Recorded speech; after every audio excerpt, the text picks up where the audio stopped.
আজকে আমরা am, is, are এর ব্যবহারের পার্ট 2 শিখব। অর্থাৎ আর কোন ক্ষেত্রে আমরা am, is, are ব্যবহার করতে পারি। মনে করো বর্তমান কালে কোনো কাজ হচ্ছে বা চলছে এমন বুঝালে আমরা am, is, are ব্যবহার করি।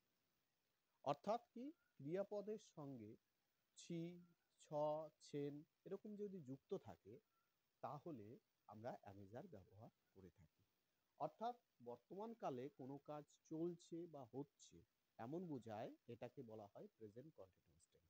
অর্থাৎ এক্ষেত্রেও আমরা am, is, are ব্যবহার করতে পারি।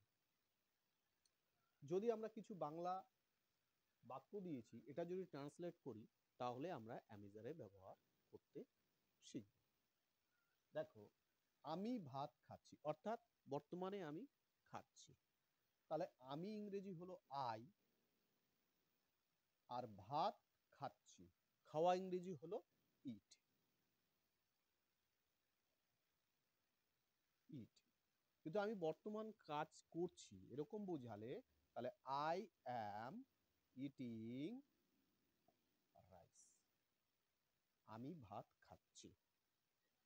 সেরকম সে ইংরেজি পড়ছে, সে হি। তাহলে হি এর পর কি হয়? ইজ ব্যবহার হয়। He is reading, R E D I N G, reading কি কি পড়ছে? ইংরেজি পড়ছে, রিডিং ইংলিশ।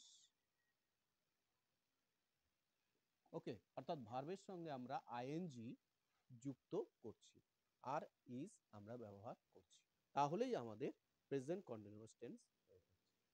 পরেরটা সে স্কুলে যাচ্ছে, সে ইংরেজি হলো হি। এবার হি এর পর am, is, are এর মধ্যে কোনটা ব্যবহার করব? ইজ ব্যবহার করব, কারণ এটা থার্ড পারসন সিঙ্গুলার নাউনের ক্ষেত্রে। এটা আমি আগের ভিডিওতেই শিখেছি। তাহলে হি ইজ। এবার যাওয়া ইংরেজি হলো গো, তার সঙ্গে আইএনজি যুক্ত করে দাও, তাহলে he is going to school, সে স্কুলে যাচ্ছে। পরেরটা তারা, তারা ইংরেজি হলো দে। দে, তারা মাঠে খেলা করছে, তাহলে দে আর প্লেয়িং, তারা খেলা করছে কোথায়? মাঠে, তাহলে ইন দা ফিল্ড।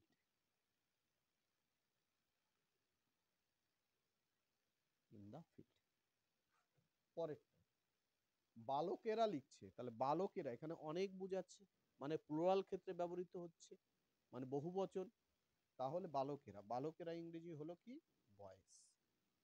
বয়েজ এরপর কি হয়? বয়েজের পর am, is, are এর মধ্যে আর ব্যবহৃত হয়, কারণ এটা বহু বচন, তাই বয়েজ আর।